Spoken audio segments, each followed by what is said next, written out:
Oke. Ya, di-record ya. Selamat sahabat sekali lagi. Selamat sore buat kita semua. Salam bahagia, sukacita, penuh sejahtera. Nah, kita akan mulai acara pada sahabat ini, acara dari Rumah Sakit Advent Bandung, ya, memotivasi, memberikan keterangan tentang kesehatan bagi banyak orang, ya. Dan narasumber kita pada sahabat ini adalah Dr. Grace Lego, dan sudah semua orang pasti udah kenal, sangat pakar nih ya. Dr. Grace. Dan nanti renungan tutup sahabat akan dibawakan oleh Pendeta Jerry Jacobs. Terima kasih ya atas kesediaan kedua orang hebat ini. Baik, kita akan buka pertemuan kita pada sahabat ini. Dr. Joyce, boleh sekali lagi kami mohon kesediaannya untuk buka dalam doa.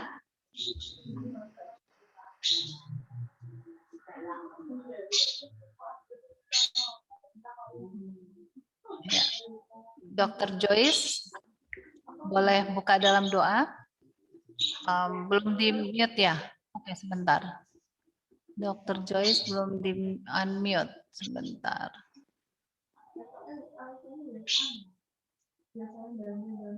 Sebentar, Dok. Oke, sudah di-unmute. Di-mute lagi. Oke.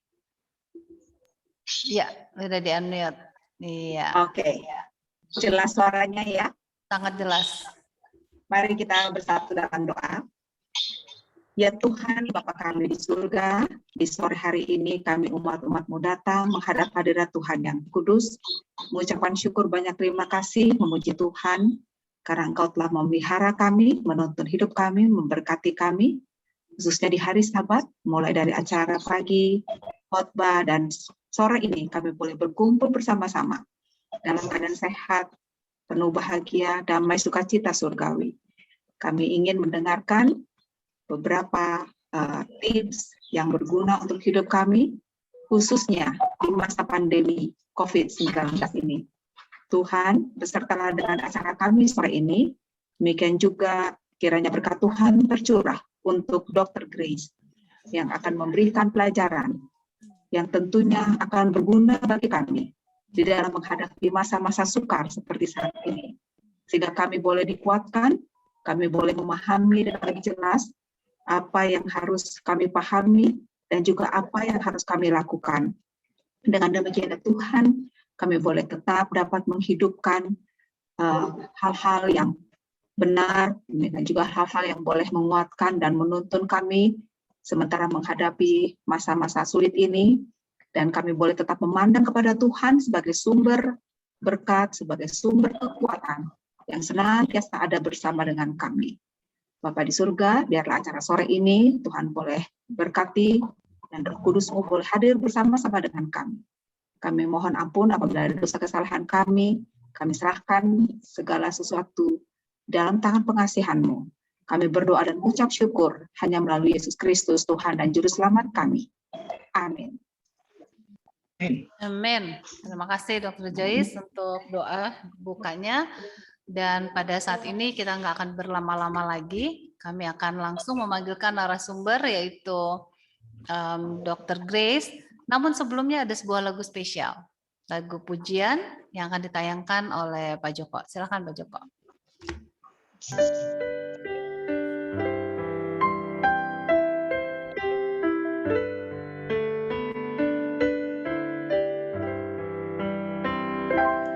Kita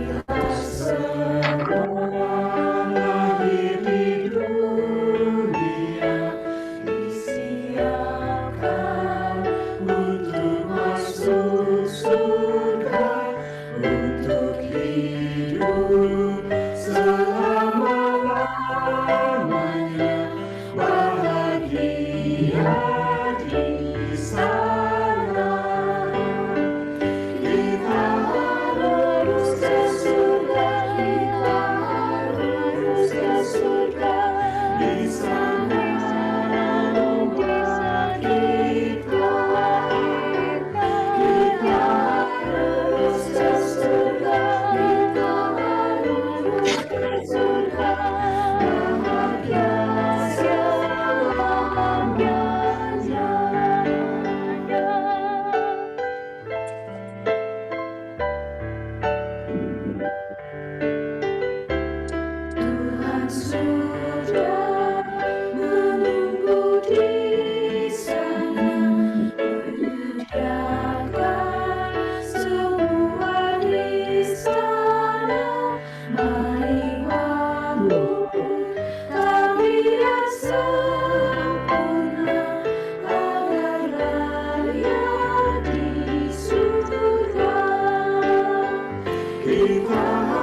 Amin. Kita harus ke surga ya. Memang itulah tujuan kita. Kita harus ke surga. Baik, kita akan panggilkan narasumber kita, Dr. Grace Legorantung. Dr. Grace, di mana sebentar? Shalom, selamat sahabat, selamat sore buat kita semua. Saya Ibu Peggy Wawon. Bisa kedengeran suara saya? Bisa sebentar dok, kita. Iya. Ya. Rupanya yang spotlight belum ada, jadi saya. Baik, kedengaran Dr. Grace, selamat sore, selamat sahabat, gimana kabarnya? Puji Tuhan, sehat, Iya. dan selalu diberkati Tuhan. Amin. Jadi Dr. Grace ini di Rumah Sakit Advent Bandung itu khusus di bagian laboratorium ya dok? Iya, iya. Iya. Betul. Jadi, nah ini. Saya di laboratorium sehari. Iya. Lalu di mana lagi nih dok? Selain laboratorium apa? Saya selain di laboratorium yang cukup setiap hari ya, bersama dengan komite pengendalian resistensi antibiotik. Dalam hal ini penggunaan antibiotik di rumah sakit. Karena itu adalah salah satu ancaman global saat ini terhadap resistensi antimikroba, termasuk antibiotik. Dan itu ada aturannya semua, itulah sebabnya harus pakai resep dokter, dan selain harus pakai resep dokter juga harus dipantau perlu tidak, terus diedukasi juga pasien dan keluarga terhadap penggunaan antibiotik, yaitu karena sangat mempengaruhi lingkungan, sangat mempengaruhi ekonomi dunia, dan tentu saja keselamatan pasien. Betul. Jadi itu yang masih terkait dengan laboratorium juga karena pemeriksaan kepekaan dan pertumbuhan kuman juga di laboratorium. Terus selain itu ya tugas struktural dari pimpinan. Oke. Sibuk sekali ya dokter. Dr. Grace. Ya, sejak COVID semua ada rumah sakit kayaknya sibuk ya. Sibuk sekali ya. Selain tugas-tugas itu juga masih terus memberikan seminar-seminar sana sini ya, membagikan ilmu ya. Senang sekali. Nah, saat ini kita akan membahas tentang COVID yang sekarang ini ya. COVID ternyata semakin berbahaya khususnya di Indonesia kan ya. Apalagi kami di Jakarta, wah dikasih lihat petanya merah semua. Kemudian kita dengar di Bandung juga lockdown. Nah, ini akan kita mau tanya-tanya. Tapi apakah Dokter Grace menyiapkan bahan presentasi PowerPoint-nya atau apa? Apa yang mau ditanya aja dulu. Soalnya PowerPoint kalau khusus saya takut kepanjangan. Kira-kira apa yang pengen diketahui? Mungkin tentang mutan kali ya, situasi sekarang tentang varian. Iya, betul. Apakah memang sebegitu mengerikankah atau gak usah takut? Ya, kira-kira ini. Mungkin itu kan, sedikit aja ya. Iya, betul. Sekarang ini kan dibilang sangat banyak, kemudian rumah sakit sampai penuh, kemudian dia punya penyebarannya ya itu sangat cepat katanya itu. Kemudian lebih ganas virusnya, ini virus yang berbeda itu kan.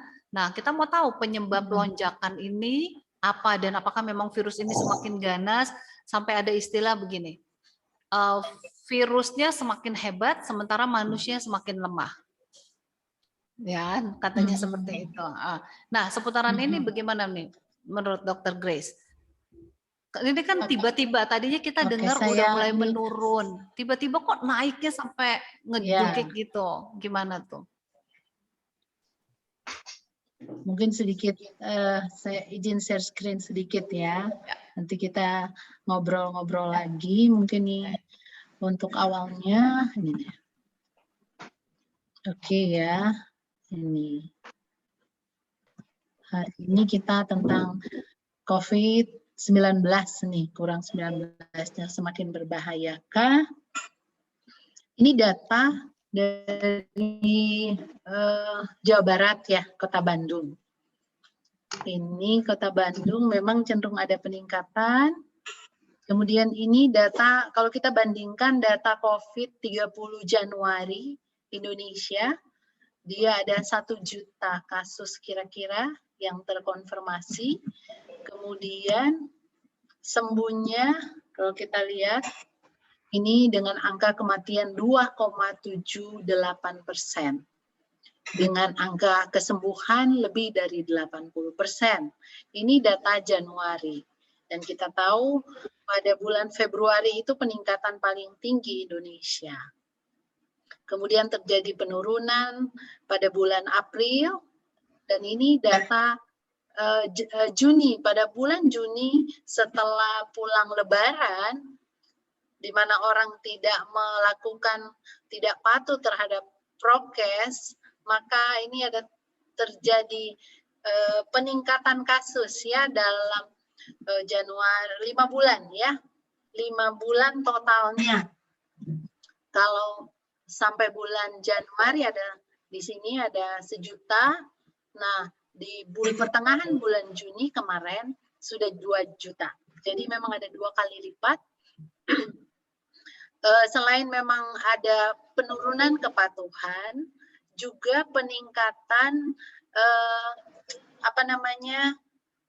pemeriksaan. Jadi salah satu tujuan pemerintah adalah peningkatan untuk tracing dengan memeriksa sebanyak mungkin orang. Dan diharapkan sekitar 10% penduduk bisa diperiksa khusus untuk pemeriksaan NAT atau Nucleic Acid Amplification Test. Salah satunya yang kita suka dengar yaitu PCR ya. Jadi memang ada peningkatan ketersediaan laboratorium pemeriksa di seluruh Indonesia. Jadi ada semakin banyak, sudah sekitar 600, kalau nggak salah sudah ada sekitar 600 laboratorium di Indonesia yang bisa memeriksa. Jadi memang ada peningkatan pemeriksaan, sehingga tentu saja kasus yang terkonfirmasi, karena namanya terkonfirmasi berarti dia harus dilakukan pemeriksaan NAT atau yang lebih dikenal dengan PCR ya.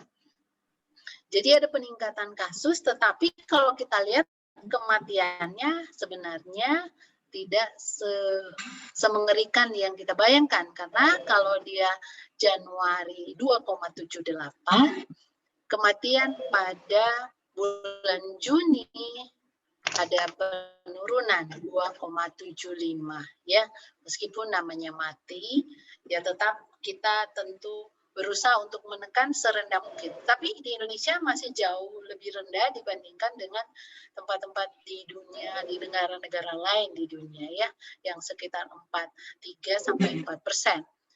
Dan angka kesembuhan pada bulan Juni ini sebenarnya cukup tinggi, yaitu 90,6%.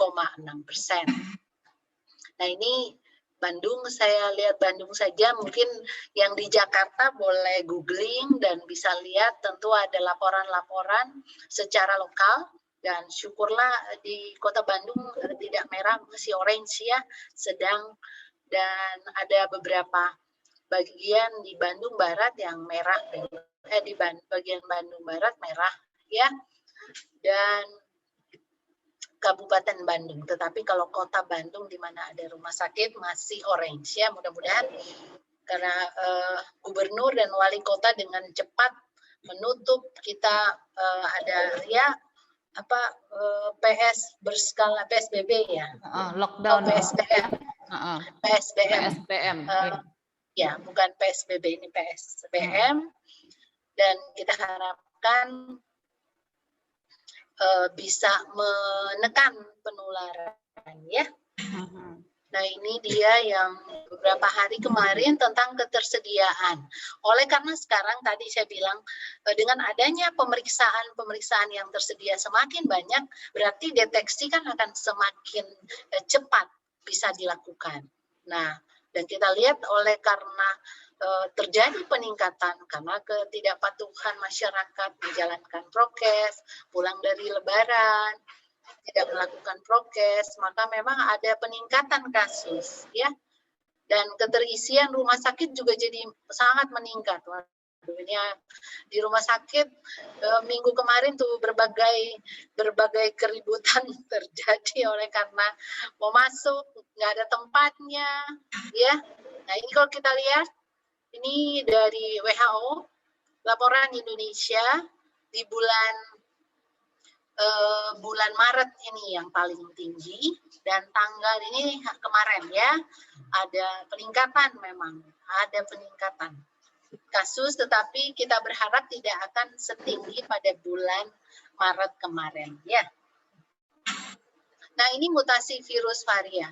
Mutasi virus atau yang kita kenal dengan varian.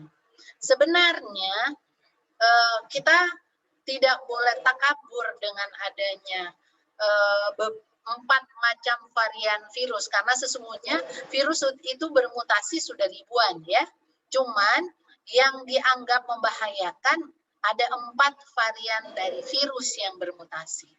Karena sebenarnya bermutasi adalah cara alamiah virus untuk mempertahankan hidupnya. Jadi kita nggak usah gimana ya, nggak usah galau-galau banget, karena memang virus itu kan makhluk hidup. Dan kalau belajar tentang mikrobiologi, katanya makhluk-makhluk yang kecil yang nggak bisa kita lihat dengan mata itu bukan selangkah, 10 langkah lebih cepat dari kita gitu. Waduh. Jadi kita kasih antibiotik begini, dia kena, dia langsung bikin antinya. Oleh sebabnya kita harus sangat berhati-hati menggunakan antibiotik. Sama aja dengan virus. Jadi kalau kita kasih vaksin juga, kalau itu saja, vaksin saja yang kita jadikan senjata, kita tidak menjaga kesehatan kita, maka virus itu akan bermutasi. Dan saya kalau saya kasih edukasi tentang vaksin, saya bilang vaksin itu cuma salah satu alat untuk membangkitkan daya tahan tubuh kita. Jadi yang paling penting itu adalah daya tahan. Dan jika kita tidak hidup sehat, itu nggak ada manfaat daripada vaksin, hampir-hampir nggak kita dapatkan gitu ya. Jadi sebenarnya mutasi virus itu adalah peri kevirusan. Itu ada ahli virologi dunia, orang Belanda, dia bilang Ya kita harus menghargai si virus itu, dia kan juga pengen hidup gitu ya. Jadi ada peri kevirusan, kalau kita peri kemanusiaan. Ya, dia peri kevirusan ya, tapi waduh sangat mengganggu dia. Masalah. Jadi kalau mau bilang banyak mutasi, banyak, bisa sudah ada ribuan, tapi dari banyaknya mutasi hanya yang saat ini menjadi concern karena mempunyai pengaruh pada penularannya yang sangat cepat, kemudian dia bisa mempengaruhi gejala klinis atau beratnya keluhan klinis, dan kemudian dia khususnya yang delta ya, varian delta, dia bisa menghindar. Jadi ada antibodi yang maaf, boleh minta tolong ini colongkan, takut habis. Maaf, ada sedikit gangguan teknis. Mutasi. Ketika mutasi, dari banyaknya ribuan mutasi yang ada, para ahli terus menerus kan, itu di mana-mana, khususnya di WHO dan CDC dan di seluruh dunia selalu menerima laporan-laporan ini mutasi-mutasi yang terjadi dengan satu teknik yang namanya whole genome sequencing. Oh, di sini rupanya kan ini kan 30.000 urutan gitu. Jadi bisa 30.000 ya? Mutasi gitu ya, karena dia punya 30.000 urutan basal gitu ya. Jadi kalau itu tadi saya bilang, itu adalah cara virus untuk menghindar dari kematian ya, kehancuran dia untuk mempertahankan hidup.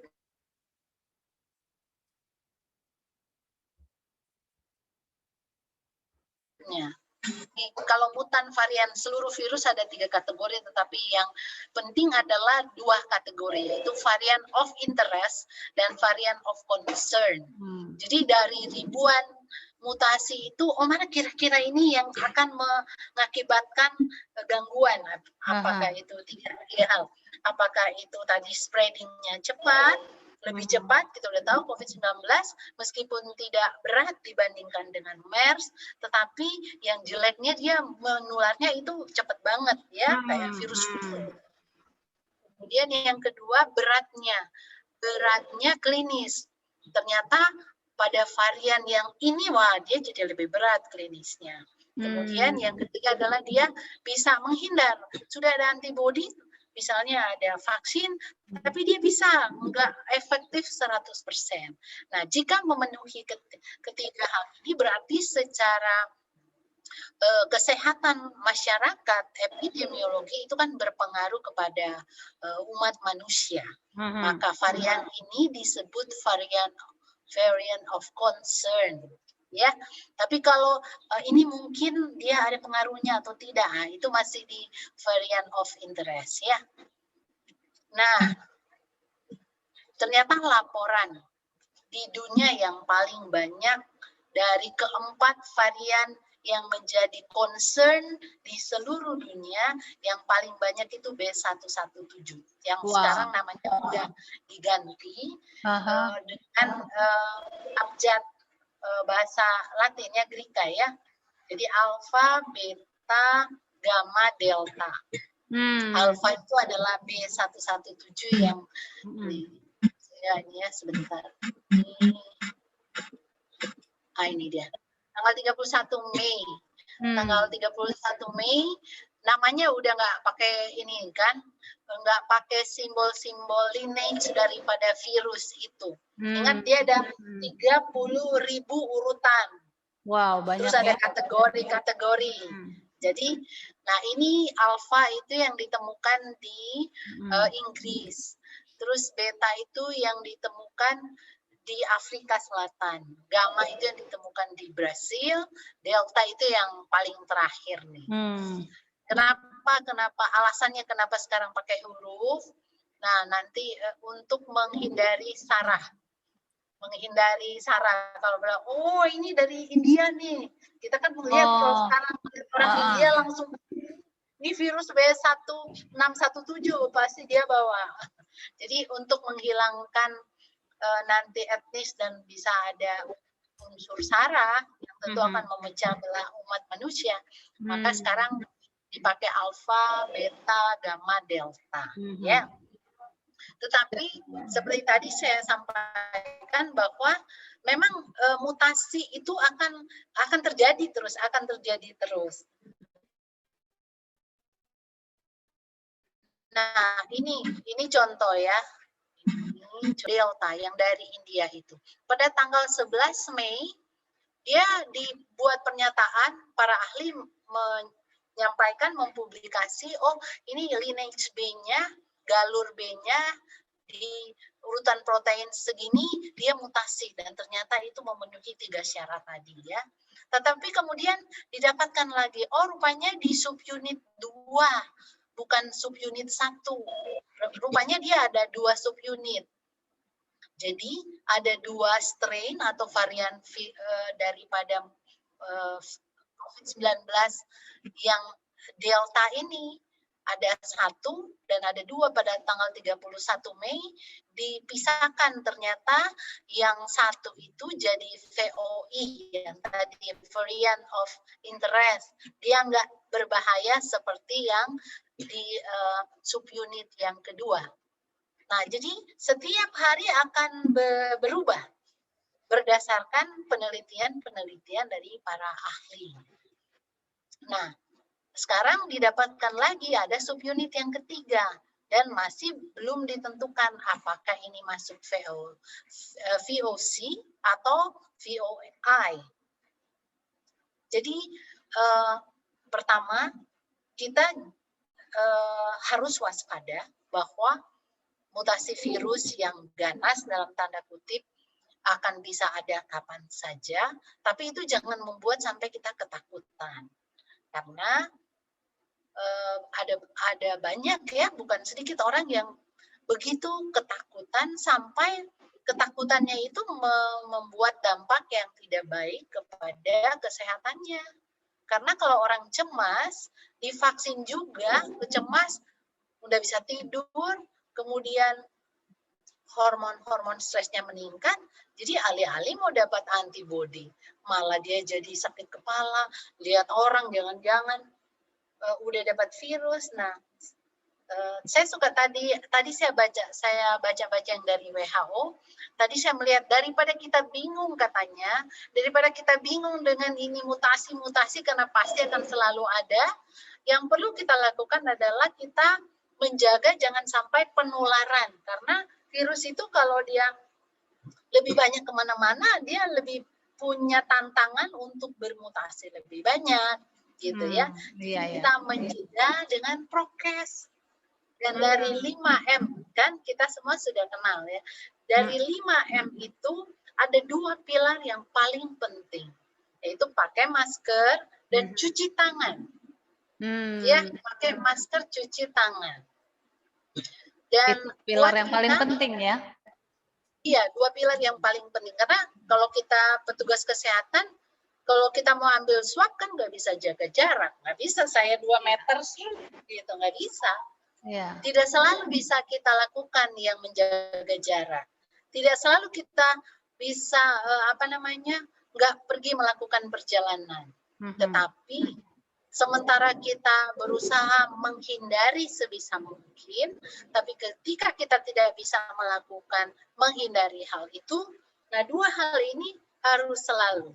Jadi mencuci tangan dan jangan memegang-megang gitu. Jangan pegang-pegang daerah wajah. Kalau kita tidak baru selesai cuci tangan. Jadi saya suka cerewet sama anak-anak. Ya, tapi cerewet juga buat kita semua. Buat kebaikan. Daripada kita kepusingan tentang itu, mari kita menjaga supaya supaya penyebaran dari virus itu tidak wow banget. Mungkin itu dulu ya. Iya, oke. Nah, tadi Dr. Grace bilang yang paling gampang, jangan takut, ya, nggak usah khawatir. Wah, itu kalau dokter yang ngomong kayaknya teduh banget ya, jangan takut ya. Padahal dibilang penularannya cepat. Nah, ini. Tapi dikasih juga solusinya, yaitu prokes 5M. Dan lebih bagus lagi dari 5M ini ada 2 pilar, yaitu masker dan cuci tangan. Ini pertanyaan yang paling gampang. Masker yang baik itu apa? Karena yang dipakainya lama ya. Yang terbaik apa? Nah, kalau standar untuk community memang sekarang pakai yang bedah yang ada 3 lapisan. Itu sudah dianggap cukup. Kemudian itu kan eksternal, jangan lupa. Saya selalu menganggap paling penting itu adalah ketahanan internal kita, yaitu hidup sehat. Karena kami khususnya ya kadangkala tidak bisa menghindari menerima anggota keluarga ya kadangkala ini bukan rahasia yang kemudian terpapar COVID gitu ya. Kita sudah ini tapi kemudian dia bersin atau dia batuk di muka kita tapi kita tetap tenang, kemudian dengan segera cuci tangan, kemudian cuci muka, ganti masker gitu ya. Dan yang paling penting adalah karena kita kan nggak tahu, nggak selalu bisa lihat sebisa yang kita ingat, tapi kadangkala karena kita nggak bisa lihat virus ini, dan juga kita tahu bahwa daya lindung daripada masker itu kan tidak 100% ya. Jadi bisa saja ada 1-2 virus yang lolos, tetapi kalau cuma sedikit jumlahnya, daya tahan tubuh kita itu bisa mengatasi. Oh ya, ada 3 pilar ya. Ada 3 pilar untuk terjadi infeksi. Yang pertama host, yang kedua agent, dan yang ketiga environment. Maaf, nggak ada ininya. Jadi ada 3. Bukan 3 pilar, segitiga infeksi. Pertama adalah host. Host itu paling atas. Host itu adalah tubuh kita. Kemudian yang kedua agent. Agent itu kuman penyakit. Dan yang ketiga adalah yang sebelah kanan adalah environment atau lingkungan. Jadi bila mana tidak seimbang, ada di antara kiri dan kanan itu lebih kuat dari host, maka kita akan terinfeksi. Jadi kalau daya tahan tubuh kita lemah, virusnya mungkin cuma 10, akan bisa menginfeksi kita. Tapi kalau daya tahan, kalau kita jadikan itu kuantitatif, meskipun ada virus 100, tapi kalau daya tahan kita 200 gitu ya, maka virus itu akan kalah. Ya, demikian juga environment. Misalnya kita kalau kita kuantitatifkan ya, misalnya kita nilai daya tahan kita 10. Virus itu misalnya taruhlah dia 9 atau mungkin 8, harusnya kita lebih kuat. Tetapi kemudian lingkungannya di mana tempat yang tertutup. Kita tahu virus akan lebih lama hidup, dropletnya kan dia menularnya melalui droplet ya, melalui bersin air ludah yang dikeluarkan oleh seseorang. Ketika ada di ruangan tertutup, maka akan lebih lama survival rate-nya, sehingga kalau misalnya ada lagi yang datang di ruangan tertutup, maka kita yang punya 10 tadi bisa kalah. Jadi keseimbangan itu akan mempengaruhi terjadinya infeksi sama kita. Nah, kita yang host yang di atas itu perlu kita fokuskan paling penting selain daripada prokes yang 5M itu. Ya, mungkin itu. Ya, Dr. Grace, sekarang ini dengan adanya peningkatan yang sangat drastis ya, varian apa ini? Apakah benar yang dikatakan bahwa varian yang baru? Nah, varian yang mana nih yang sekarang ini? Apakah dengan adanya varian yang baru ini, varian yang lama itu sudah nggak ada atau bagaimana? Oke, kalau varian yang sekarang kan ada 4 ya. Tadi saya mau tunjukin ulang ya. Izin saya share screen lagi. Yang tadi ada 4 itu kan? Iya. Nah, akhirnya ABC. Nah, sekarang yang terbaru ini alfa, beta, itu gamma. delta ya. Aha. Delta ini dia. Nih, Hanya pakai yang. Nah, ini yang Delta, ini yang dari India, ini varian yang terakhir. Nah, keempat varian ini masih ada di dunia.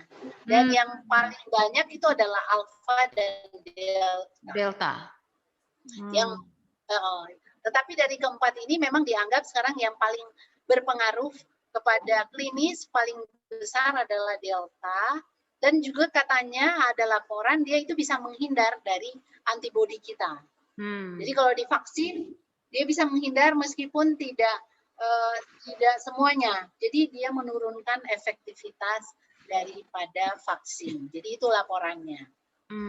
Cuman kembali lagi ke tadi, apapun varian itu, kalau tubuh kita itu kuat, maka kalaupun nanti ada kebocoran dari manapun yang tidak bisa kita kendalikan. Kalau yang bisa kita kendalikan tentu saja itu tergantung kepada pilihan yang kita buat, termasuk melakukan prokes tadi ya. Iya. Tetapi kalau daya tahan tubuh kita baik, maka tubuh akan Tuhan itu kan sudah mempersiapkan kita dengan antibodi ya. Iya, betul. Jadi tetap tentu saja kalau ada vaksin, pakai vaksinnya. Karena meskipun dia bisa menghindar, tetapi vaksin yang kita dapatkan. Ya. Itu mungkin ya. Ya. Terima kasih Dokter Grace. Ini kalau saya masih banyak sekali pertanyaan, tapi ini dari peserta Zoom ya, ada yang mau bertanya. Pak Gunawan tadi pertanyaannya ini sudah dijawab ya, tentang gamma, penta, dan sebagainya ya. Nah ini pertanyaan kedua dari Bapak Nofri. Selamat sore Dokter Grace. Ada beberapa orang sudah divaksin kedua, tapi sekarang masih kena COVID juga. Katanya ada virus COVID baru. Pertanyaan, apakah akan ada vaksin lanjutan ketiga nantinya? Nah, ini maksudnya apa? Ada vaksin lagi kan sekarang masih 1-2. Ya. Iya, memang ini ada apa namanya, ada begitu karena ini kan masih baru dan begitu cepat. Jadi setiap hari ada informasi yang baru. Nah, vaksin di Indonesia adalah vaksin Sinovac ya. Vaksin Sinovac itu adalah vaksin virus yang utuh. Saya nggak tahu kalau cukup waktunya tentang antibodi yang dihasilkan atau kekebalan tubuh yang dihasilkan pasca vaksinasi. Nah, efektivitas dari vaksin Sinovac yang diberikan kepada penduduk Indonesia memang itu sekitar 60% ya. Ada yang bilang 55 sampai 65. Jadi kira-kira 60%. Jadi ada 40% orang yang memang tidak akan cukup efektif dengan vaksin Sinovac. Tetapi kalau dari segi benefit mengurangi 60% itu kan sudah sesuatu banget gitu. Bagus, ya. Iya. Dari 2 juta, bayangkan aja kalau 2 juta 60% berapa itu? Sudah 1 juta lebih kan? Betul. Sudah ada 1.100.000 Pak. Nah, untuk mencegah itu udah sesuatu banget. Nah, apakah akan ada vaksin yang baru atau vaksin booster? Sangat-sangat mungkin. Karena ini kan kalau dulu perusahaan vaksin di dunia itu dikit. Sekarang di mana-mana itu ada. Di Indonesia sendiri kan kita buat gitu. Mulai bikin ya. Kenapa? Iya, sudah bikin sendiri gitu. Jadi sangat mungkin bahwa akan ada vaksin untuk mengatasi varian baru daripada COVID-19 sama seperti vaksin flu.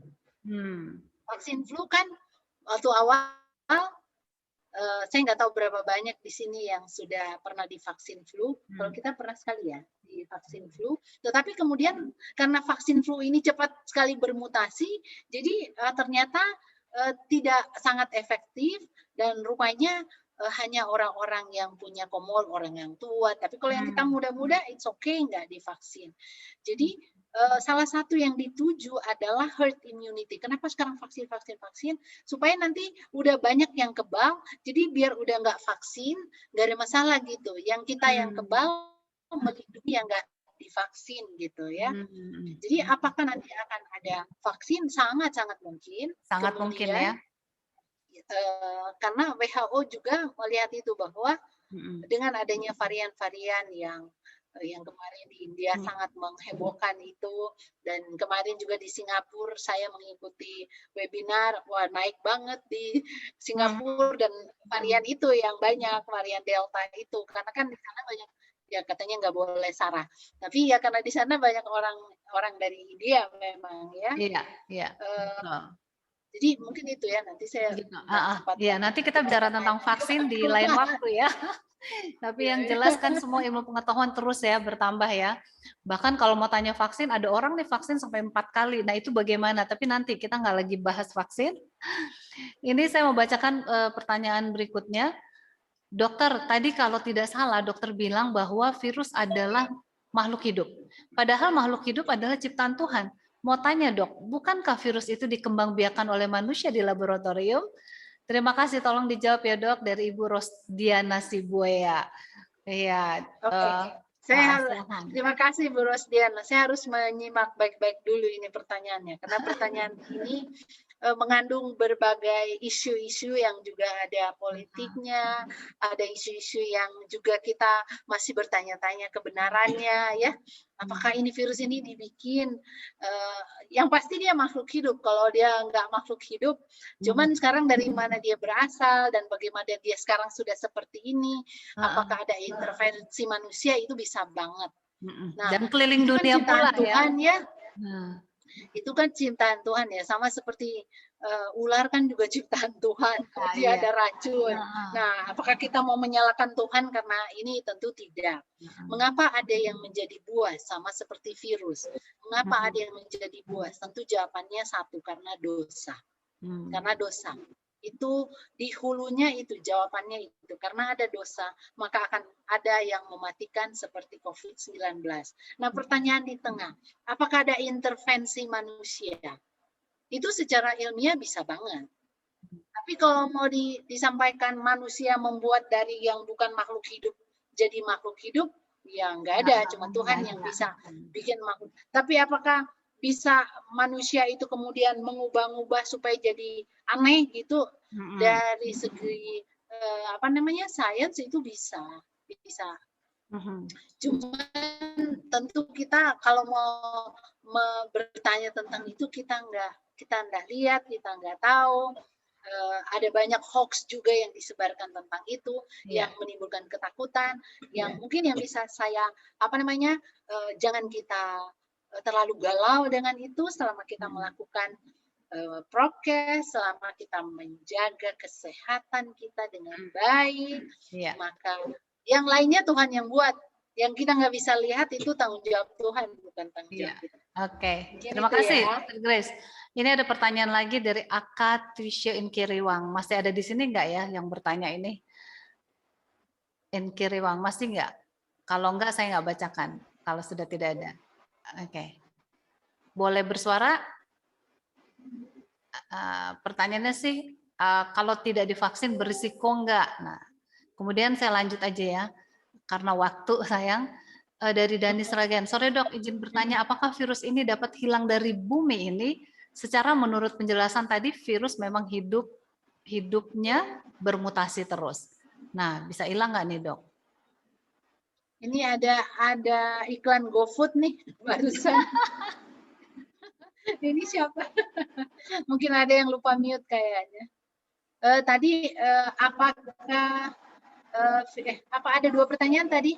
Ini agak mengganggu nih yang suara GoFood itu. Oh, sorry.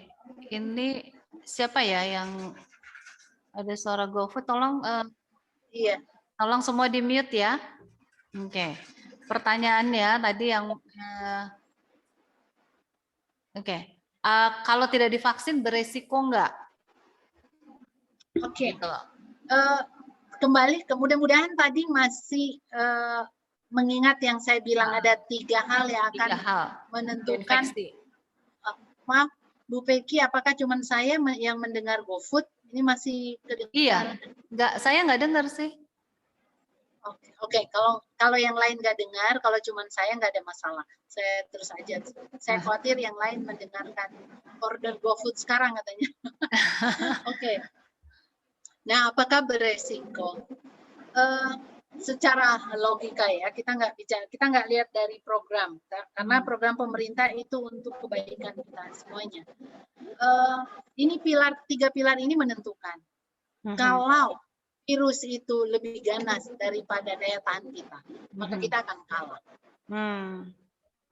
Jadi kalau environment juga itu tidak mendukung kita untuk terjaga, maka kita akan kalah. Masalahnya, kalaupun kita menjaga kesehatan kita, gitu ya, kita hidup sehat, tapi kemudian kita kan nggak bisa bisa terus mengendalikan. Ada suatu saat di mana kita kemudian agak sedikit menurun daya tahan tubuh, dan kemudian di saat itu kita terpapar dengan virus COVID-19 yang banyak jumlahnya, kopi RNA-nya banyak, kemudian variannya itu yang tadi lebih dahsyat, maka bisa saja kita kalah. Ya, jadi bisa, maksudnya secara logika bisa, nggak pakai vaksin tubuh kita bisa gitu ya. Bisa. Tetapi hal itu kan nggak bisa kita tentukan. Yang pertama itu. Yang kedua, saat ini pemerintah kalau ada yang sudah harus divaksin, kemudian tidak divaksin, dan kemudian dia sakit, maka BPJS nggak tanggung. Demikian juga COVID nggak tanggung. Jadi, itu nanti kita menyusahkan kita sendiri gitu. Ya, kalau kita sakit. Tapi ini kan maksudnya hak ya. Pemerintah kan juga nggak mau menjarakan kita kalau kita nggak COVID ya. Cuman ini tentang vaksin, sebenarnya kita nggak membahas tentang vaksin, tapi mungkin kita nggak lagi bahas vaksin nih. Jadi sebenarnya kenapa kita harus divaksin? Untuk melindungi mereka yang rentan. Iya, betul. Ya, untuk melindungi mereka yang nggak bisa divaksin. Yang rentan ya, oke. Dr. Grace, karena ini waktunya tinggal sedikit lagi ya, kita juga harus tutup sahabat. Dan ini ada direct message ke saya, banyak bikin part 2 di sahabat depan katanya. Karena masih banyak pertanyaan. Nah, ini pertanyaan terakhir mungkin ya. Bagaimana dengan mereka yang isoman dengan keadaan sekarang? Karena kan rumah sakit penuh ya. Terus mereka isoman. Apa kira-kira kiat-kiat yang harus dilakukan? Ini ada banyak sekali masih pertanyaan. Oke. Mungkin kalau ada waktu nanti setelah tutup sahabat ya. Saya untuk hal ini, Bu Peggy, saya minta izin beberapa slide ya, karena ini justru yang paling penting ya. Kalau tadi kan, ini sekarang bagaimana kiat-kiat ya, saya share sedikit.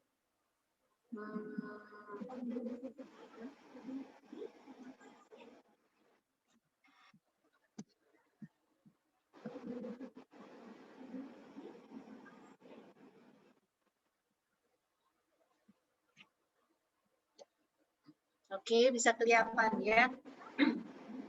Ini saya suka ini yang sudah kelihatan ya, Bu Peggy. Kelihatan jelas. Ini ada yang dari Siobhan Roberts yang dia publikasi tentang multiple layers improve success.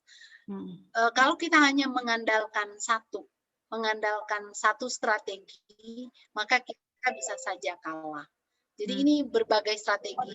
Jadi kalau ini virus, kalau kita cuma pakai satu macam, berarti bolongnya sama kan, dia akan bisa tembus. Tapi kalau kita pakai berbagai kiat untuk menjaga, maka virus itu nggak nyampe sama kita. Ini kiatnya. Yang tadi 5M ada di situ, ventilasi, dan yang paling terakhir kita adalah daya tahan kita. Ya, nih. Immune response tergantung kepada lifestyle, dan itulah yang akan membuat sampai kalau kita divaksin bisa efektif. Karena kenapa banyak orang yang sudah divaksin tapi kemudian sakit COVID lagi? Karena mereka menjadi longgar, menganggap sudah divaksin tidak menjaga kesehatan, pola hidup sehat. Padahal tujuannya kan divaksin supaya terbentuk antibodi, kekebalan. Nah, untuk terbentuk kekebalan hanya kepada orang yang cukup sehat. Kalau dia tidak jaga kesehatannya, maka antibodi yang akan melawan, yaitu antibodi netralisasi itu tidak akan terbentuk. Nah ini bagaimana agar vaksin efektif? Hidup sehat. Yang paling pertama, 3 saja dari, kan kita di Bandung ada 10 hukum kesehatan kan. Nah dari situ yang paling penting itu, yang paling akhir tentu, itu nggak bisa diganggu-gugat, Tuhan yang terutama. Setelah itu adalah H, I, dan D. Hati yang gembira, istirahat yang cukup, dan diet yang seimbang. Hati yang gembira banyak sekali penelitian natural killer cell, itu sel pertama yang akan berlawanan dengan virus COVID-19. Pada orang dengan hati yang gembira, maka itu akan tinggi. Tetapi kalau kita cemburu, marah-marah, dendam, apalagi ya khawatir, aduh nanti COVID, aduh ya sampai malah udah nggak bisa tidur, maka pembentukan sel-sel kekebalan tubuh itu akan rendah, akan mungkin nggak ada ya. Nih tidur kurang dari 7 jam, dan tidur tidak pada waktu malam. 7 jam pada siang hari tidak akan sama artinya dengan 7 jam pada malam hari. Jadi jangan tidur larut dan tidur cukup. Kemudian ini, nah ini banyak. Kalau lihat orang-orang yang dapat COVID, yang sudah divaksin, coba salah satu hal penting yang kita bisa dapatkan adalah mereka pasti itu beberapa hari belakangan itu begadang. Karena pada malam harilah antibodi itu dibentuk. Jadi jangan anggap remeh, udah divaksin, tapi kita tidak memperhatikan tentang kesehatan kita ya, sami mawon ya. Mudah-mudahan benar istilah saya ya. Nah ini juga, diet tinggi produk hewani tidak akan optimal. Di sini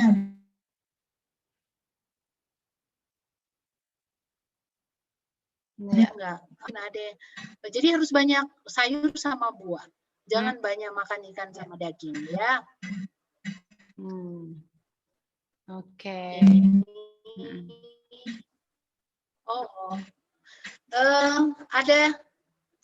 Ada apa ya? Tapi mungkin ini reseptor daripada sisa di sel kita. Jadi kalau ada terpapar virus, semua bisa masuk ke dalam sel kita. Jadi tapi itu akan menurunkan daya tahan kita. Mungkin itu Bu Peggy, maaf kalau kepanjangan. Ini Dr. Grace, pertanyaan masih banyak, tapi kita waktunya udah mau tutup sahabat. Dan pertanyaan-pertanyaan ini akan kita kumpulkan. Jika ada waktu sahabat depan, Dr. Grace boleh part 2 ya, kita akan lanjutkan karena banyak sekali yang akan kita tanyakan sehubungan dengan laboratorium dan obat antibiotik ini. Jadi kita fokus ke hasil laboratorium yang sakit terpapar COVID itu, kira-kira yang terbanyak tuh yang mana sekarang. Kemudian tadi dikatakan antibodi, diri kita sendiri harus kita jaga. Nah, kita mau tips-tipsnya menjaga diri itu supaya antibodi kita kuat, apa aja ya. Jadi kalau bisa kita akan lanjut part 2 di sahabat depan ya. Nanti Dr. Grace bisa cek schedule-nya. Baik, terima kasih Dr. Grace sudah berbagi saat ini. Kita mau tutup sahabat dulu ya. Kita akan tutup sahabat dan sahabat depan kayaknya nggak bisa. Iya. Nanti kita lihat lagi jadwalnya. Ini pertanyaan banyak sekali nih untuk Dr. Grace. Dua sahabat depan mungkin Bu Peggy, karena sahabat depan udah ada schedule. Boleh, tolong dicatat ya. Dua sahabat depan kita bahas lagi bersama Dr. Grace. Baik, kita akan mengundang Pendeta Jerry Jacobs untuk tutup sahabat, membawakan firman Tuhan. Dan bagi mereka yang mau didoakan oleh Pendeta Jerry Jacobs, boleh tuliskan nama-nama di chat room. Ya, selamat sahabat, selamat sore. Dokter di sana udah minggu bekerja ya? Ya, pendeta bukan dokter. Oh iya, pendeta. Aduh, saya selalu ketuker nih hari ini. Ngomong pendeta ke dokter, ngomong dokter ke pendeta. Aduh. Baik, Pendeta Jerry Jacobs. Silakan pendeta, kita mau renungan tutup sahabatnya. Ya. Baiklah, selamat sahabat kepada kita semua. Terima kasih pada Tuhan untuk kesempatan yang diberikan kepada kita. Terima kasih Ibu Peggy yang sudah mengatur acara ini dengan baik. Saya sangat senang mengikuti seminar kesehatan ataupun mengenai masalah COVID ini, di mana kita berada pada situasi yang sangat-sangat genting. Kita perlu terus diupdate karena banyak hoax yang tersebar di luar sana yang membingungkan banyak orang. Dan kalau tidak diluruskan oleh orang-orang yang berkompeten di bidangnya, maka tentu kita akan salah perspektif. Tambah lagi ada yang mengatakan vaksin ada mengandung angka 666, chip, dan lain sebagainya. Nah, ini hal-hal yang terjadi. Ada yang mengatakan peristiwa yang terjadi di India itu adalah merupakan bukan karena COVID, tapi itu karena bakteri yang dari Sungai Gangga dan lain sebagainya. Waduh, kita perlu sekali untuk mendengarkan pembahasan mengenai COVID ini. Ada dokter yang saya tanyakan, apakah bersedia untuk membahas tentang COVID? Dia katakan, oh sudah banyak yang berbicara tentang COVID, tapi saya tetap merasa perlu ada pelurusan, perlu ada penjelasan, oleh karena begitu banyak informasi yang misleading yang ada di luar sana. Baiklah saudara-saudara, sebelum kita masuk dalam renungan kita tunduk kepala sejenak, kita satu di dalam doa. Bapa kami yang ada di dalam kerajaan surga, terima kasih untuk hari Sabat yang suci yang Kau berikan kepada kami. Terima kasih untuk acara yang baik yang boleh kami terima pada sore hari ini. Dan pada saat ini Tuhan, kami akan mendengarkan renungan tutup Sabat. Kuasailah kami dan kuasa Roh Kudus-Mu, agar firman-Mu tidak lalu begitu saja, tetapi boleh makan tempat di dalam hati kami, dan kami boleh bertumbuh berbuah, dan kami boleh memiliki iman yang teguh kepada Engkau di tengah-tengah berbagai kesulitan yang kami hadapi. Pimpin acara ini dari awal hingga akhirnya, di dalam nama Yesus kami mohon doa ini. Amin. Saya akan mengangkat kisah dari ketika Yesus berjalan di atas air bersama juga dengan Petrus. Kita bisa menemukan kisah ini di dalam Matius 14 ayat 22 sampai 33. Kemudian ada juga di dalam Markus 6 ayat 45 sampai 52 dan Yohanes 6 ayat 16 sampai 21. Artinya adalah bahwa hampir dari kitab Injil menyebutkan akan kisah ini. Di dalam Matius 14 ayat 22 sampai 30 disebutkan, atau saya akan bacakan, sesudah itu Yesus segera memerintahkan murid-muridnya naik ke perahu dan mendahuluinya ke seberang. Sementara ia menyuruh orang banyak pulang. Dan setelah orang banyak itu disuruhnya pulang, Yesus naik ke atas bukit untuk berdoa seorang diri. Ketika hari sudah malam, ia sendirian di situ.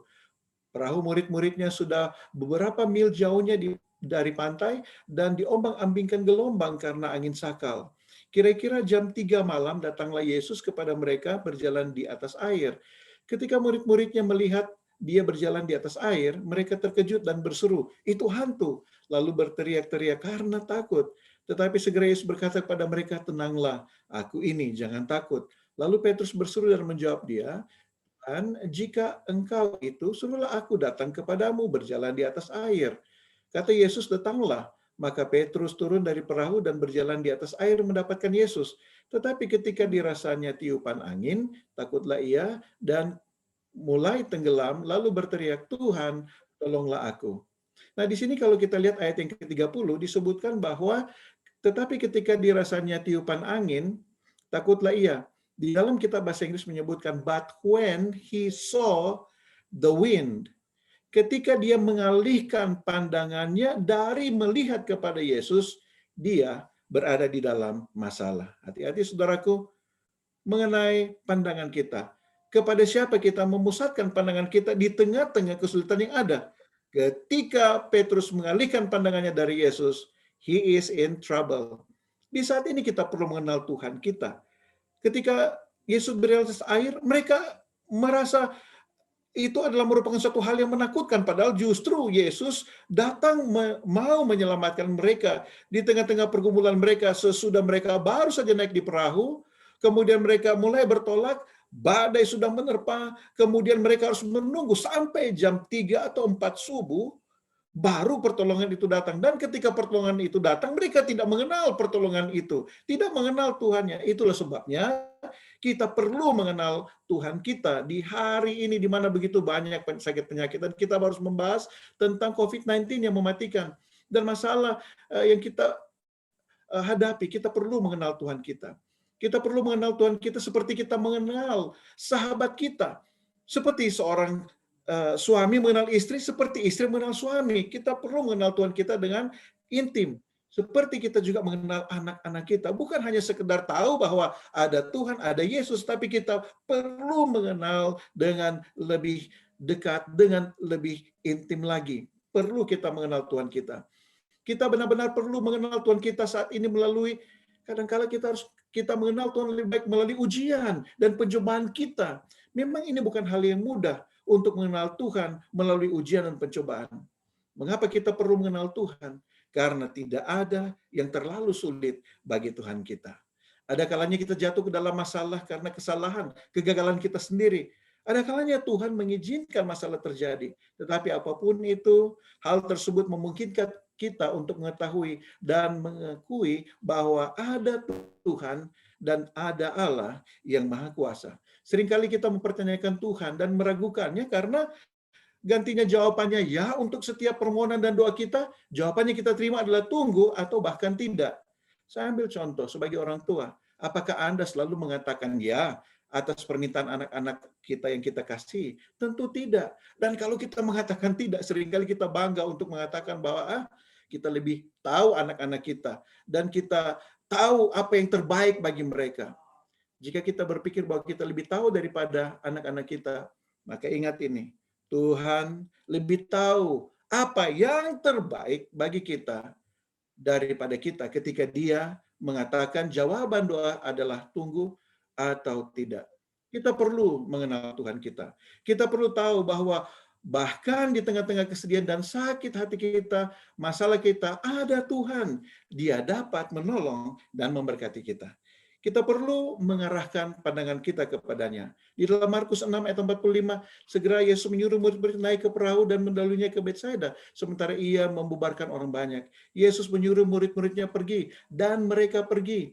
Apa yang harus dibuat? Ingatlah firman-Nya. Kita harus percaya kalau Yesus memberitakan kita, maka kita melakukannya. Dan apa yang dikatakannya kepada kita di tengah-tengah perjalanan mereka di danau, mereka menghadapi masalah. Namun, ketika mereka mengikuti apa yang diperintahkan oleh Tuhan, maka Yesus ada di sana. Yesus datang untuk menolong mereka di tengah kesulitan mereka. Ketika kita menghadapi kesulitan dan di dalam kehidupan kita, ingatlah firman Tuhan. Sekalipun aku berjalan melalui lembah-lembah bayang maut, aku tidak akan takut bahaya karena Engkau besertaku. Mazmur 34 ayat 19, orang benar mungkin mendapat banyak kesusahan, tetapi Tuhan melepaskan dia dari semuanya itu. Mazmur 37 ayat 25, dahulu aku muda, sekarang menjadi tua, tetapi aku tidak pernah melihat orang benar ditinggalkan atau anak cucunya meminta roti. Markus 14 ayat 24, karena itu aku berkata kepadamu, apa saja yang kamu minta dalam doa, percayalah, percaya bahwa kamu telah menerimanya dan itu akan menjadi milikmu. Percaya dan taat kepada firman-Nya. Arahkanlah pandangan iman kita kepada Yesus. Kemudian yang berikut, panggil Yesus. Ketika Petrus sedang tenggelam, dia berseru kepada Tuhan Yesus, Tuhan, selamatkanlah aku, tolonglah aku. Saat kita dalam kesulitan, panggillah nama Yesus. Dia adalah penguasa laut. He is the peace speaker. Dia memberi damai di tengah badai. Dia mengendalikan angin, hujan, dan ombak. Dia mengendalikan segala situasi. Dia memberi damai. Tetaplah memandang kepadanya, tetaplah berseru kepada namanya. Ya, tadi kita sudah bahas bahwa Tuhan menciptakan makhluk hidup. Tuhan menciptakan hal-hal yang bisa bernafas atau hal-hal yang hidup. Dan Tuhan juga menciptakan angin, Tuhan juga menciptakan awan. Tetapi ada kalanya itu di luar dari kendali manusia, dan kemudian setan juga bisa menggunakan hal-hal ini, seperti ketika Yesus sedang tertidur di atas perahu, setan menggunakan angin badai mau membinasakan, dan inilah yang dilakukan oleh setan. Dia menggunakan hal ini untuk mencelakakan akan umat-umat Tuhan. Matius 14 ayat 28 berkata, Tuhan, jika itu Engkau, Petrus meminta, biarlah aku datang kepadamu berjalan di atas air. Yesus mengizinkannya. Petrus memikirkan sesuatu. Dia meminta untuk keluar dari perahu. Dia berjalan di atas air. Untuk berjalan di atas air yang bergejolak pada waktu itu. Dan dia melakukannya. Apakah kita memiliki iman yang sama seperti Petrus, walaupun seringkali kita berpikir bahwa itu permintaan yang sangat keliru ataupun tidak masuk akal? Tetapi apakah kita pernah berpikir bahwa kita memiliki iman seperti Petrus untuk percaya kepada Tuhan, berjalan di atas air di tengah-tengah kesulitan yang ada pada waktu itu? Dia berjalan dengan iman, bukan oleh karena apa yang dapat dilihatnya. Walk by faith and not by sight.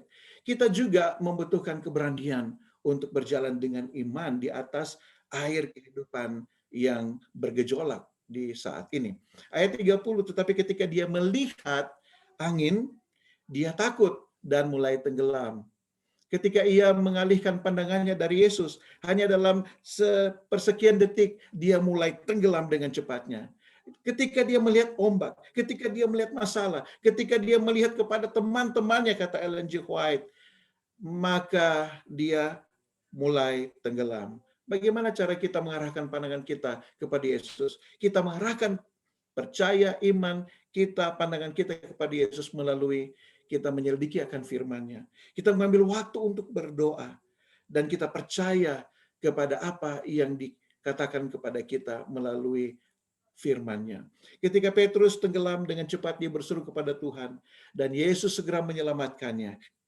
Jika bukan karena Yesus, ketika saya sakit malaria pada tahun 1990, saya sudah mati. Saya berseru kepada nama Tuhan. Saya 1 tahun sakit malaria dan tidak sembuh. Saya berada di kelas 2 SMA pada waktu itu, saya ingat, baru naik kelas 2.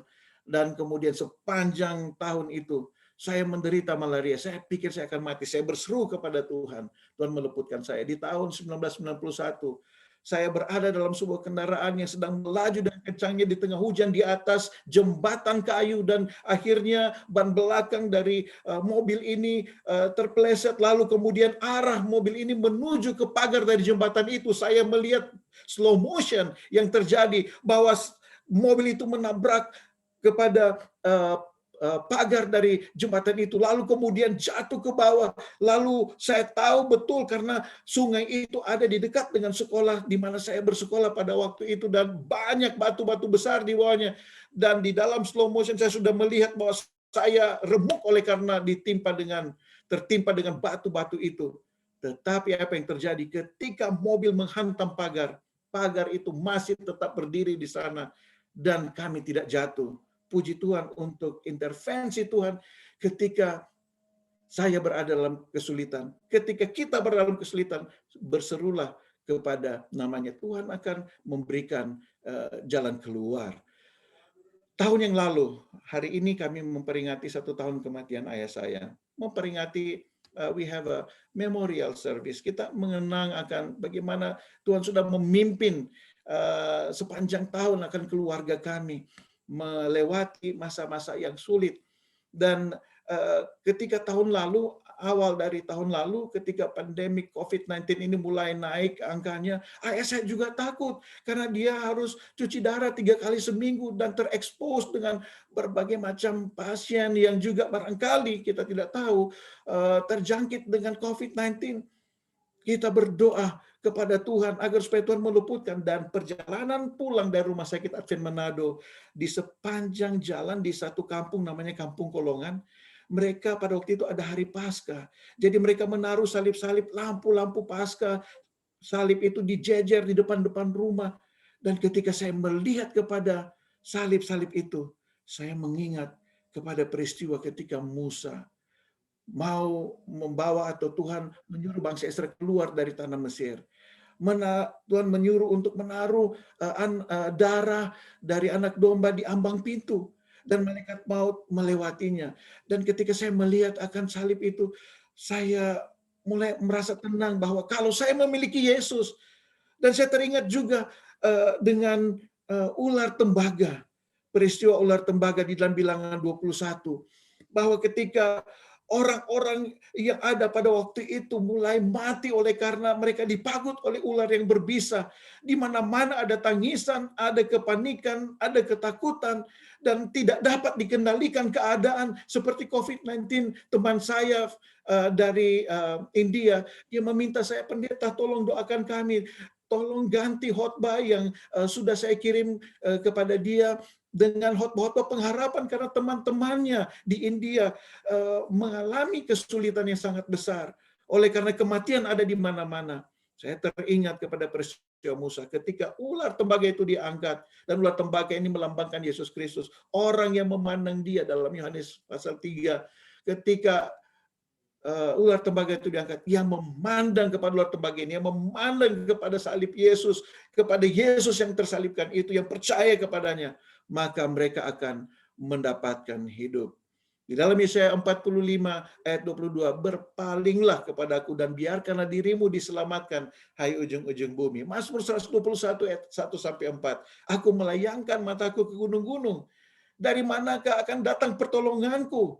Lalu kemudian dijawab, pertolonganku ialah dari Tuhan. Mengapa Raja Daud mengatakan hal ini? Oleh karena dia memandang ke depan, musuh di depan. Dia memandang ke belakang, dia terkepung. Dia memandang ke samping, ada yang mau mengincar nyawanya. Tapi dia melihat ke atas, dia memandang kepada Tuhan, dan dia mengetahui bahwa pertolonganku ialah dari Tuhan yang menjadikan langit dan bumi.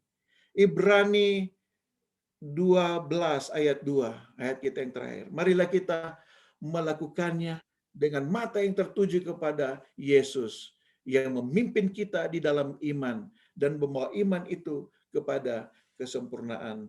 Saudara-saudaraku, saya mengajak kita semua di tengah-tengah pergumulan hidup kita, 6 hari yang ada di hadapan kita, marilah kita memandang kepada Yesus. Jangan kita memalingkan pandangan kita ke tempat yang lain. Lihatlah kepada Yesus, maka Tuhan akan selalu menyertai dan menolong kita. Adalah doa dan harapan kita. Saya dalam nama Yesus. Amin. Amin. Puji Tuhan untuk firman yang baru saja kita dengarkan. Dan pendeta boleh sekaligus tutup doa berkat bagi kita semua yang di Zoom meeting ini. Dan juga pokok doa yang tadi saya sudah share, kalau pendeta bisa lihat di handphonenya, ada di chat. Saya sudah buatkan supaya lebih mudah dibaca untuk didoakan. Saya sudah kirim juga ke chat private-nya pendeta. Oh, oke. Kalau gitu bisa buka di private chat dari Zoom ini. Silakan pendeta. Oke. Ya, jadi mudah-mudahan apa yang sudah dikirim itu dapat saya baca, namun kalau tidak kita percaya Tuhan juga mengetahui apa yang ada di dalam hati kita. Mari kita satu di dalam doa. Bapa kami yang ada di dalam kerajaan surga, kami mengucap syukur untuk berkat Tuhan di dalam kehidupan kami. Di tengah-tengah pergumulan hidup kami, Tuhan boleh datang untuk memberikan kepada kami harapan. Tuhan boleh bersama-sama dengan kami dalam perjalanan kehidupan kerohanian kami. Sebagaimana murid-murid Yesus, ketika mereka disuruh oleh Tuhan untuk pergi, mereka mengikuti akan petunjuk instruksi dari Tuhan. Namun di tengah-tengah perjalanan mereka mengalami berbagai halangan dan rintangan, tetapi Yesus ada bersama dengan mereka, meluputkan mereka dari susah dan mara bahaya. Bapa di surga, pada malam hari ini atau pada menjelang malam ini, kami datang kepadamu untuk mendoakan pokok-pokok doa. Kami mendoakan untuk adik dan ponakan dari Ibu Susana yang ada di Batam, yang mengalami isoman. Tuhan kiranya akan memberkati adik ini, agar supaya kesehatan kekuatan yang sempurna dapat menjadi bagiannya. Dan kami menyerahkan dia ke dalam tangan-Mu saja, karena kami tahu bahwa Engkau adalah dokter di atas segala dokter. Kami mendoakan Ibu Yuslinda saya yang sedang sakit di Bandung. Ke dalam tangan-Mu kami serahkan ibu ini ya Tuhan. Engkau akan melihat segala perawatan yang dia terima. Makanan, minuman, obat-obatan, pelayanan perawat dan dokter diberkati oleh Tuhan, agar jamahan kesembuhan dari surga boleh menjadi bagiannya. Kami berdoakan Ibu Widianti yang juga sedang sakit. Dalam segala keberadaan dari ibu ini ya Tuhan, ke dalam tangan-Mu kami serahkan. Biarlah apa yang dia doakan, apa yang kami gumuli bersama-sama untuk kesembuhannya, didengar dan dijawab oleh Tuhan. Keluarga Moe Santoso yang isoman, Tuhan memberkati, agar supaya kerinduan mereka, permohonan mereka didengar, dan kesehatan, kekuatan akan menjadi bagiannya. Juga Ibu Ruti Pakpahan dan anaknya Andrew, Tuhan akan memberkati dengan kesehatan, kekuatan, dan kesembuhan. Dan biarlah iman kami akan tetap teguh di dalam Engkau, berpegang teguh dan selalu berseru kepadamu, karena Tuhan mendengar dan menjawab doa kami. Kami berdoa juga untuk Pak Saragi yang berada di Rumah Sakit Advent Bandung dan keluarganya. Tuhan akan memberkati keluarga ini ya Tuhan dalam pergumulan mereka, agar kesehatan, kekuatan, perlindungan-Mu, iman, dan harap yang teguh akan dilimpahkan. Ketika mereka berseru kepada Tuhan, dengarkanlah doa mereka. Berikanlah damai sejahtera di tengah-tengah badai pergumulan, badai kondisi kesehatan yang mereka sedang alami saat ini. Biarlah Tuhan akan memberikan damai sejahtera-Mu. Biarlah dengan hati yang damai, dengan hati yang penuh dengan iman dan harap yang teguh kepadamu, maka apa yang kami doakan, kesehatan, kekuatan, akan menjadi bagian mereka. Juga bagi para perawat, dokter, dan pasien yang ada, Tuhan akan memberkati, agar mereka selalu terlindungi ya Tuhan.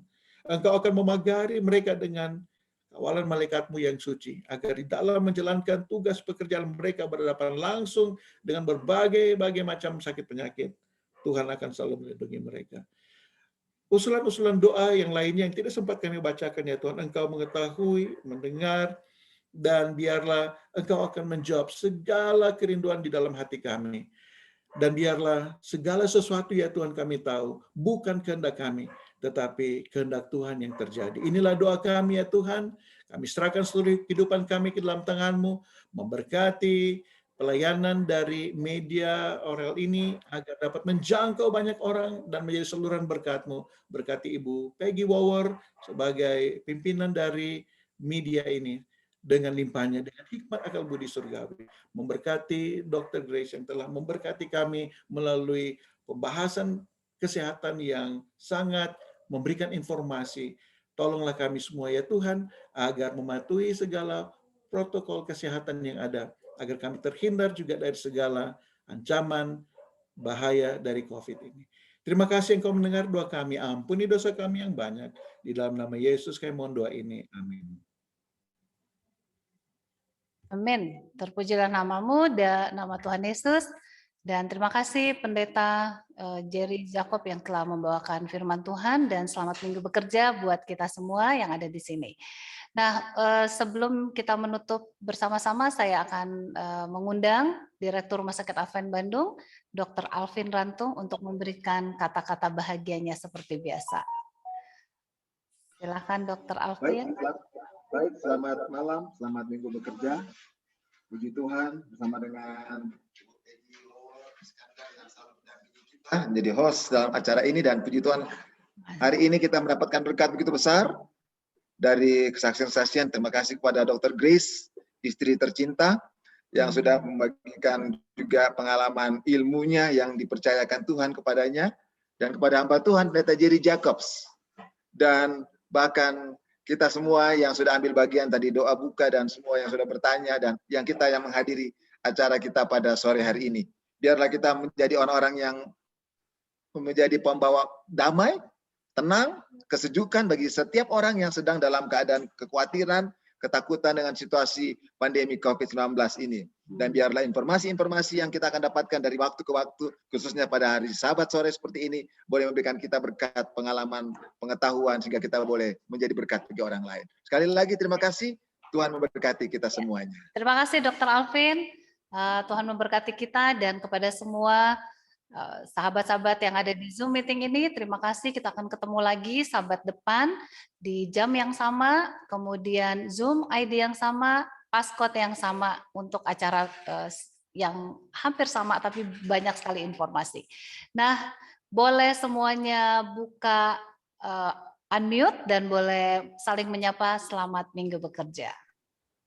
Ya, selamat minggu bekerja. Terima kasih Dr. Grace. Bekerja. Baik, terima kasih untuk Dr. Grace. Alvin atas semuanya.